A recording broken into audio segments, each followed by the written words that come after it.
ఓం శ్రీరామచంద్ర పరబ్రహ్మణే నమః.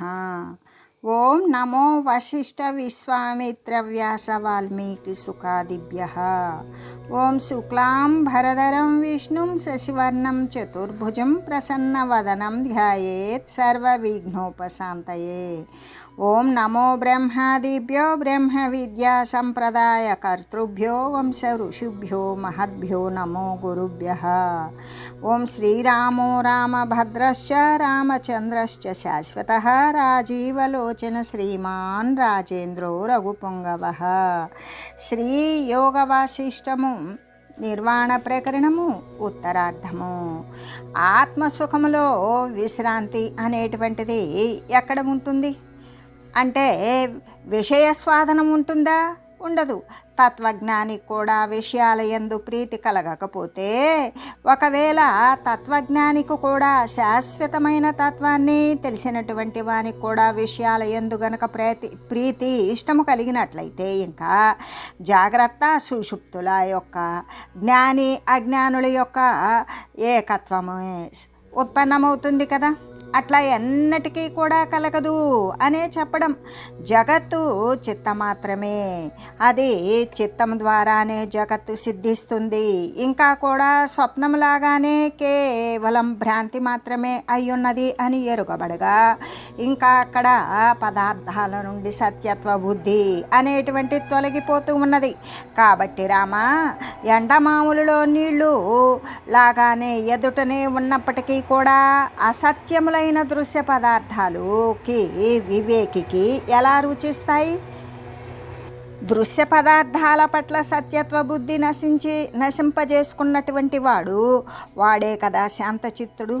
ఆ శాంతచిత్తుడే అయినటువంటి వివేకి ఈ జగత్తుని ఎలా చూస్తాడు అంటే, కిటికీ గుండా ప్రవేశించినటువంటి దీపం యొక్క కిరణంలాగానే అది కనబడుతూ ఉన్నప్పటికీ కూడా ఏ ఆకారం లేనిదానిగానే, ఆకాశ రూపముగానే, ఏమీ లేనిదానిగానే చూస్తూ ఉన్నాడు.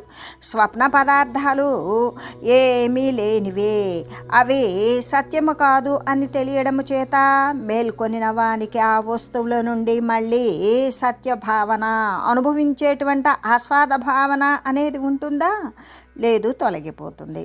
అలాగే చిత్తభ్రమ మాత్రము చేతనే సిద్ధించేటువంటి ఈ జగత్తు యొక్క పదార్థాల నుండి భ్రమరూపమైనటువంటి ఆ యొక్క అనుభవయోగ్యమైనటువంటి భావన జ్ఞానికి ఉంటుందా? ఉండదు. అంటే ఆస్వాద భావన జ్ఞానికి తొలగిపోతూ ఉన్నది. ఏ వస్తువైతే అబద్ధము అని తెలియబడుతూ ఉన్నదో దాని యందు గ్రహించాలి అనేటువంటి బుద్ధి ఎలా కలుగుతుంది? అది కళ అంటే స్వప్నము అని తెలిసిన తర్వాత ఆ స్వప్నములో వాడు మరి అనుభవించినటువంటి, వాడుకున్నటువంటి ఆ బంగారాన్ని ఎవడైనా తీసుకోబోతాడా? సాధ్యం కాదు కదా. అలాగే తెలుసుకున్న తర్వాత స్వప్నము నుండి లాగానే దృశ్య పదార్థాల నుండి కూడా జ్ఞానికి ఆసక్తి బుద్ధి అనేది నశిస్తుంది. ఇంకా కూడా ద్రష్ట దృశ్య స్థితి యొక్క దోషాలను ఆ గ్రంథుల యొక్క విచ్ఛేదనంలాగానే ప్రవర్తిస్తూ ఉంటుంది. జ్ఞాని బంధువుల యందు మొదలైనటువంటి స్నేహితులు, బంధువులు, కుటుంబ సభ్యులు యందు తన దేహమునందు కూడా ఎటువంటి ఆసక్తి లేనివాడై, దృశ్య పదార్థాలను మనస్సుని కూడా వర్జించినటువంటి వాడై, అహంకారము నశింపజేసుకున్నవాడై, విషయాల యందు అనురాగం లేనివాడై, సాంసారికమైనటువంటి ప్రయత్నం కూడా చేయకుండా శాంతుడై వెలయుచూ ఉంటాడు. అంటే దీపము యొక్క శిఖ అనేటువంటిది, దీపము ఒత్తి నశించిపోతే దాని యొక్క కిరణాలు కూడా నశించినట్లుగానే భోగాలు నీరసాలైతే వాసన కూడా నివర్తిస్తూ ఉన్నది.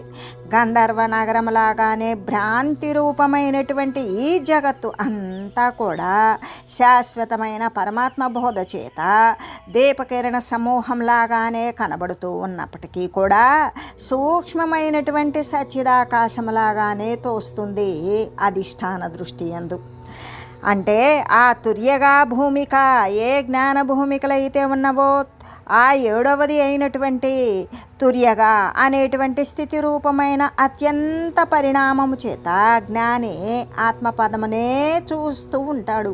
ఎక్కడి నుండి పరిణామం చెందింది? శుభేచ్ఛ, తనకు తాను మంచి చేసుకోవాలి అనేటువంటి విషయం దగ్గర నుండి తనను తాను మరిచిన స్థితి వరకు కూడా పరిణామం మార్పును చెందిన జ్ఞాని ఆత్మపదాన్నే చూస్తూ తనను కానీ ఆకాశాన్ని కానీ శూన్యాన్ని కానీ పదార్థాల యొక్క అనుభవాన్ని కానీ కూడా చూడకుండానే ఉంటాడు.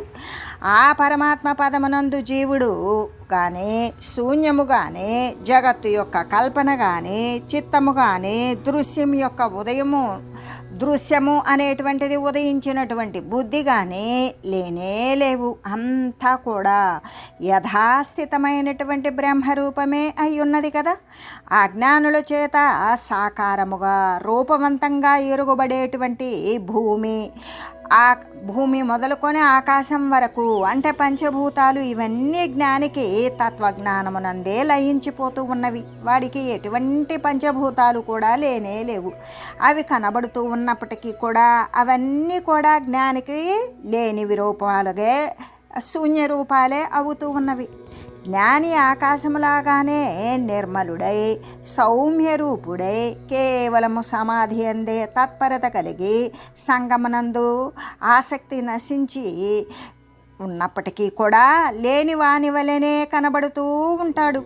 అస్తమించినటువంటి మనస్సు కలిగిన వాడై మననశీలుడై మౌని అయి ఇంద్రియాలు మనస్సును కూడా నిరోధ దశను నిగ్రహించినటువంటి దశను పొందినవాడై సంసార సముద్రాన్ని దాటివేసిన వాడై సమస్త కర్మల యొక్క అంతాన్ని కూడా పొందినవాడై జ్ఞాని వెలయుచూ ఉంటాడు.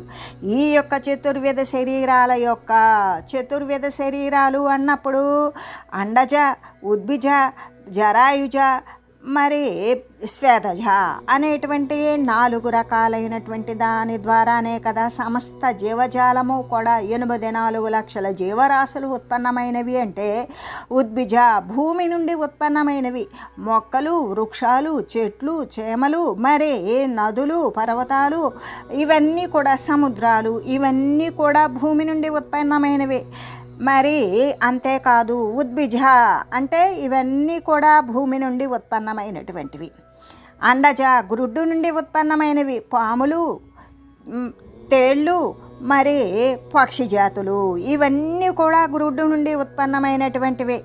అయితే స్వేదజాలు చిన్ని కీటకాలు చెమట నుండి ఉత్పన్నమైనవి, పేలు, నల్లులు, మరి చిన్ని కీటకాదులు, ఇవన్నీ కూడా క్రిములు, ఇవన్నీ స్వేదజాలు అంటే చెమట నుండి ఉత్పన్నమైనవి.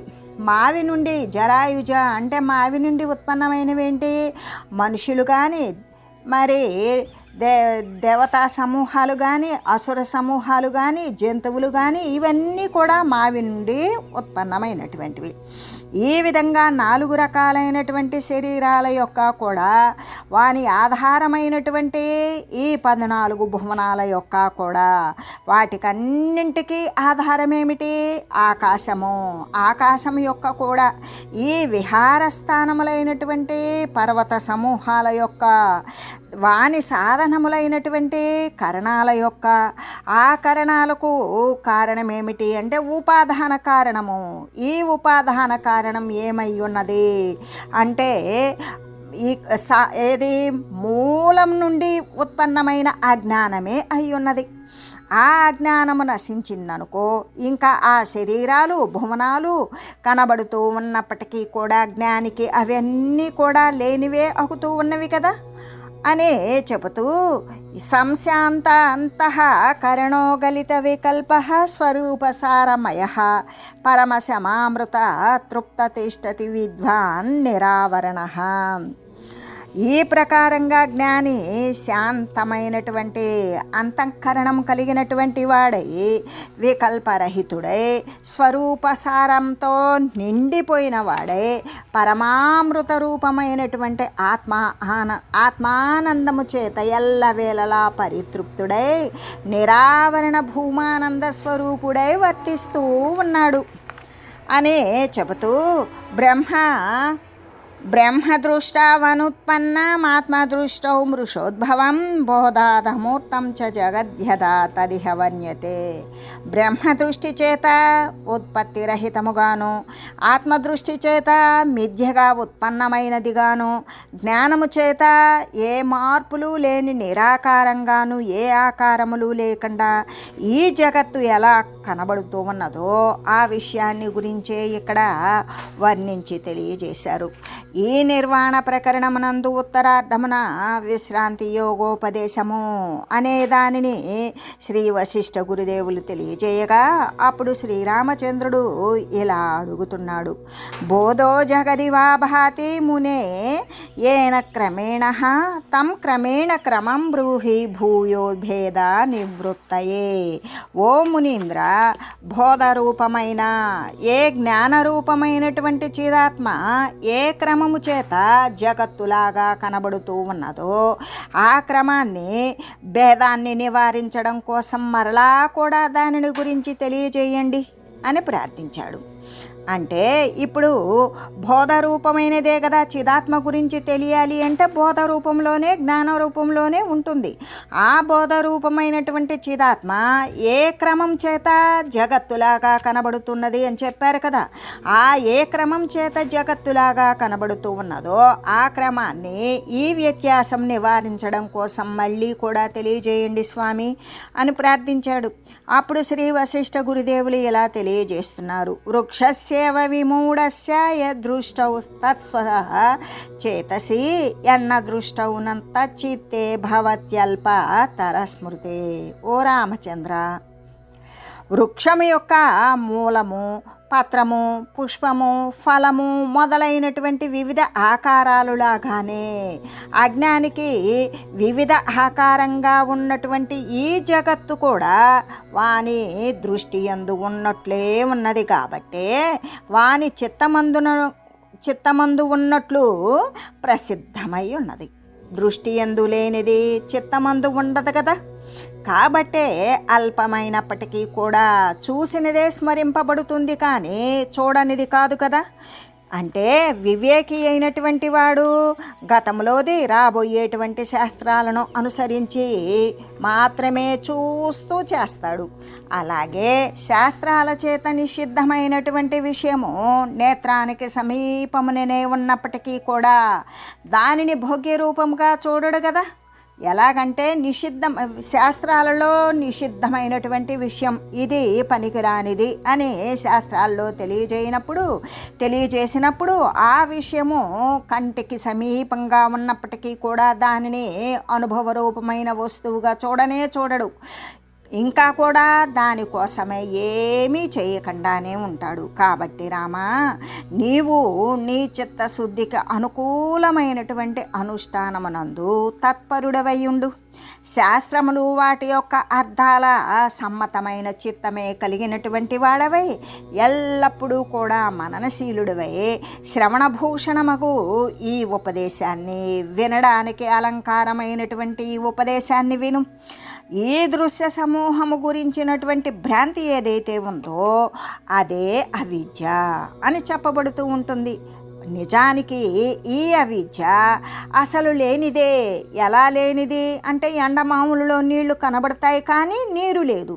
అలాగే ఈ జగత్తు అజ్ఞానం ద్వారా కనబడుతుందే కానీ వాస్తవానికి లేదు. కానీ ఈ ఉపదేశాల కోసమే నా యొక్క అనురోధము చేతనే క్షణకాలము ఈ అవిద్యను సత్యముగా నమ్మితే ఈ వాక్యాలను వినుము. కుతయేషా కథం చేతి వికల్పాననుదాహరన్ నేదమేషాన చాస్తితి స్వయం జ్ఞాససి బోధతః. ఈ అవిద్య ఎటువంటిది, ఎక్కడ నుండి వచ్చింది? ఈ మొదలైనటువంటి వికల్పాలను చేయకుండా నేను చెప్పబోయేటువంటి ఈ ఉపదేశాన్ని విను. ఆ తర్వాత ఈ జగత్తు కానీ ఈ అవిద్య కానీ లేవు అనే ఈ విషయాన్ని గురించి నీవు స్వయంగా తెలియగలుగుతావు అనే చెబుతూ, ఓ రామా, ఈ జగద్భ్రాంతి ఎక్కడ నుండి వచ్చింది, ఎలా ఉన్నది అనే ఈ యొక్క మొదలైన వికల్పాలను దేనిని కూడా చేయకు. నేను చెప్పేదానిని విను.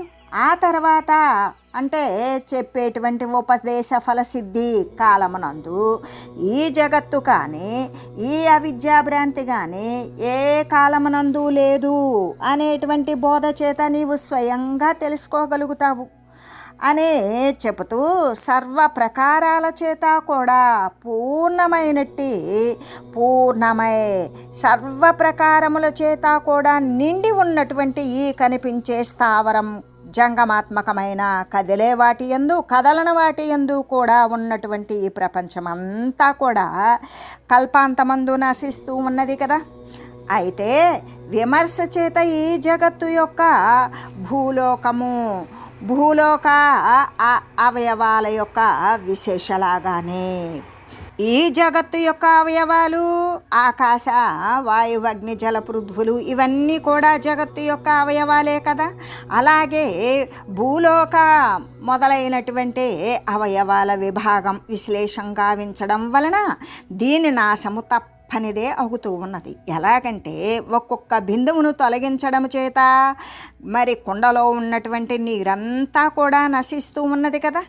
అలాగే ఇలా ఉండగా బ్రహ్మమునకు జగత్తు అవయవమే అయినట్లయితే ఈ శాఖాది మొదలైన అవయవాల యొక్క నాశము చేత వృక్షనాశములాగానే ఒక చెట్టును నరకాలి అంటే ఒక కొమ్మ తర్వాత ఒకటి ఒక కొమ్మ తర్వాత ఒకటి ఇలా ఛేదించుకుంటూ పోతే చిట్ట చివరకు అవయవ రూపమైనటువంటి పదార్థము చేత లాగానే ఆ వృక్షము నశించిపోతుంది కదా. అలాగే ఈ జగత్తు యొక్క అవయవము ఈ బ్రహ్మమునకు ఈ జగత్తు అవయవమే అయినట్లయితే ఏ విధంగా శాఖలను నరికితే నశింపజేస్తే వృక్షము నశించినట్లుగానే ఈ అవయవ రూపమైన పదార్థం యొక్క నాశము చేత అవయవి అయినటువంటి బ్రహ్మం యొక్క నాశము సంభవిస్తుంది. కాబట్టి అప్పుడు శృతులు చెప్పినట్లుగానే వేదాలు చెప్పినట్లుగానే అనంతత్వము అస్తిత్వములాగా బ్రహ్మమునకు సిద్ధిస్తాయా అనే పదాలు సిద్ధించజాలవు కదా. కాబట్టి చిదేకరసమై ఎటువంటి అవయవాలు లేనటువంటి నిరవయవమైనట్టి బ్రహ్మమునకు జగత్తు ఎప్పటికీ కూడా అవయవము అనేటువంటిది ఎన్నటికీ కానేరదు. ఎలాగంటే భూమి మొదలైనటువంటి భూతాలు భూమి జలము అగ్ని వాయువు ఆకాశము మొదలైనటువంటి భూతాలు జడమే అయినప్పటికీ కూడా మధ్యము యొక్క అవయవాల యందు వ్యాపించిన మగశక్తిలాగానే అంటే ఒక ఏ విధంగా ఉంటుంది అంటే ఇప్పుడు మద్యపానం సేవించారు. ఆ సేవించినప్పుడు కాసేపు దాని యొక్క మరి ఆ మద్యం యొక్క తాగినంతసేపు తాగిన తర్వాత వానికి ప్రతి నరము ఉత్తేజితమయ్యి వాని అవయవాలలో వ్యాపించి మగశక్తిలాగానే ఉన్నట్లుగా ఈ దేహాకార పరిణామం పొందినప్పుడు వాటి యందు ఈ భూమి మొదలైనటువంటి పంచభూతాల యొక్క పరిణామం అంటే మార్పు పొందినప్పుడు వాటి యందు చైతన్య ధర్మం ఉంటుంది అని తెలియజేశారు చార్వాకులు.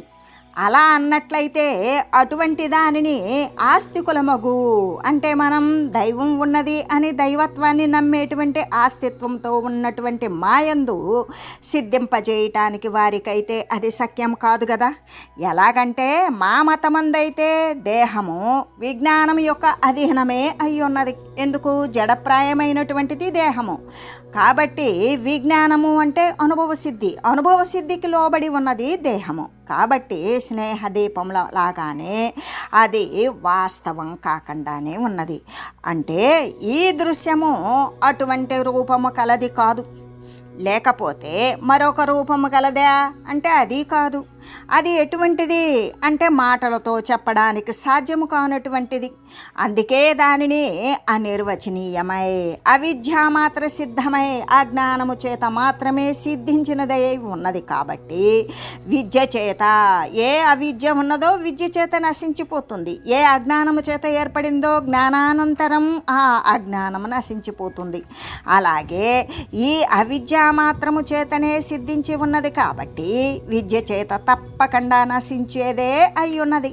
ఈ కారణము చేత జ్ఞానము చేత అజ్ఞాన నాశము ద్వారా జగత్తు యొక్క బాధను గావించి బంధ నివృత్తిని పొందటం ఎందే శాస్త్రము సఫలము కాగలుగుతూ ఉన్నది కదా. అంటే పూర్వకల్పంలో ఏ ప్రపంచమైతే నశించిందో మరలా అదే తిరిగి ఉత్పన్నమైనదా లేక ఇతరమైనదా అనే విషయం సంభావించడానికి శక్యమవుతుందా? కాదు కదా. కాబట్టి అది కూడా అనిర్వచనీయమే, అది కూడా మాటలకి అందనటువంటిదే అవుతుంది. ఇంకా అనుభవాన్ని అనుసరించి ఉన్నటువంటి అనుభవ విరుద్ధమైనటువంటి, అంటే మేము అనుభవాన్ని అనుసరించున్నట్టు మేము అనుభవ విరుద్ధమైనటువంటి విషయాన్ని ఒకంతైనా సరే సమ్మతింపజాలము కదా. అంటే నశించిందే ఉత్పన్నమగుట అనేటువంటి ఏ యొక్క అనుభవ విరుద్ధమైన విషయాలు ఒకంతైనా సరే మేము ఆమోదించము. ఎలాగంటే నశించింది ఎలా ఉత్పన్నమవుతుంది? కాదు కదా. ఆ సాకారమైనటువంటి జగత్తే ప్రళయమునందు నిరాకారమైన ఆకాశ రూపంలో ఉన్నది.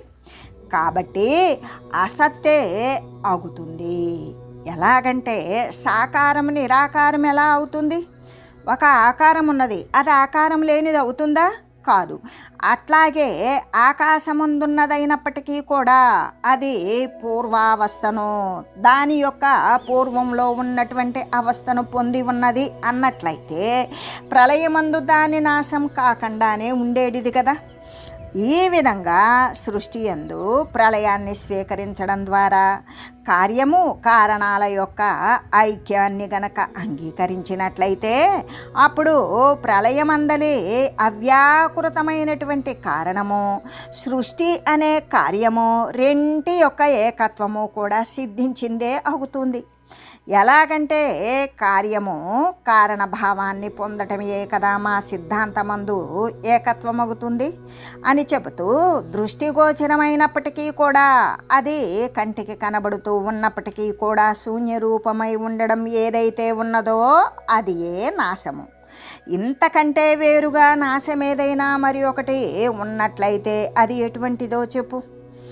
అది నశించి మరలా ఉత్పన్నమగుచూ ఉన్నది అనే దానిని ఎవడు అయినా అంగీకరిస్తాడా? కాబట్టి అంగీకరించడు. కాబట్టి అది అవశ్యము నశించిపోతూ ఉన్నది, మరలా వేరైనది జనిస్తూ ఉన్నది అని చెప్పుదురుగాక. ఒకే వృక్షమందు మధ్య మధ్య ఔన్నత్యము, అంటే ఉన్నత తత్వంలో మధ్య మధ్య కూడా ఫలాలు, కొమ్మలు, ఆకులు, పుష్పాలు వాటి యందు ఉన్నటువంటి అనేక భేదాలు ఉన్నప్పటికీ కూడా ఆ మూలాగ్రము, అంటే వేరు మొదలుకొని చిట్ట చివరాగ్రభాగం వరకు కూడా వృక్షదేహానికి ఏకత్వమే కలిగి ఉన్నట్లుగా ఈ సృష్టి ప్రళయము మొదలైనటువంటి ఏ మార్పులు భేదాలు ఉన్నప్పటికీ కూడా జగత్తు అంతటికీ కూడా ఏకత్వమే కలిగి ఉన్నది అని చెప్పినట్లయితే అది సరిపోతుందా? అది సరికాదు. ఎలాగంటే దృష్టాంతమందు మనం ఏ విధంగా అంటే శాఖలు మొదలైన అవయవాలయందు అనుగతమై వృక్షదేహమంతటా వ్యాపించి ఉన్నదైనటువంటి బీజసత్తయే అక్కడ ఉన్నది. ఏ విత్తనమైతే ఉన్నదో దాని సత్తే ఇదంతా కూడా అయి ఉన్నది. ఆ సత్తా అఖండమై ఏకమై ఉండడము చేత శాఖాదుల యొక్క పృథక్కు, అంటే ఆ సత్తా అనేటువంటిది పృథక్ సత్త సిద్ధింపనేరదు కదా. ఆ సత్త ఎటువంటిది? అఖండమై ఉన్నది, ఏకమై ఉన్నది. అలా ఉండడం చేత ఈ శాఖాదుల యొక్క పృథక్ సత్తా అనేటువంటిది సిద్ధిస్తుందా? సిద్ధించనేరదు. కాబట్టి ఈ కార్యకారణ భావము నిర్మూలమైనదియే అవుతూ ఉన్నది. అలాగే ఈ జగత్తంతా కూడా ఈ జగత్తునందు ఏకమైనటువంటి సన్మాత్ర బీజ సత్తా దేశ కాల క్రియ మొదలైనటువంటి వివిధ సత్తా రూపాలతో కూడా ఉంటుందా? ఉండదు, ఉండనేరదు. ఇంకా కూడా ఏకమైనటువంటి ఆ బీజ సత్తా క్రియ ఫలము మొదలైన వివిధ కార్యాలను చేసేటువంటి సమర్థమును ఉంటుందా? అది కాదు. ఎలాగంటే ఘటము పటము యొక్క కార్యముని చేయజాలదు కదా. కాబట్టే ఏకమైనటువంటి సన్మాత్ర తన నిజ స్వభావమందే ఉండి ఉన్నదే అవుతూ ఉంది.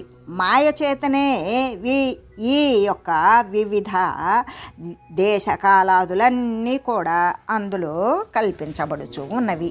ఈ కారణము చేతనే సర్వశాస్త్ర సిద్ధాంతమందు కూడా ఐక్యమైనప్పుడు కార్యభేదము అనేటువంటిది ఎన్నటికీ లేదు.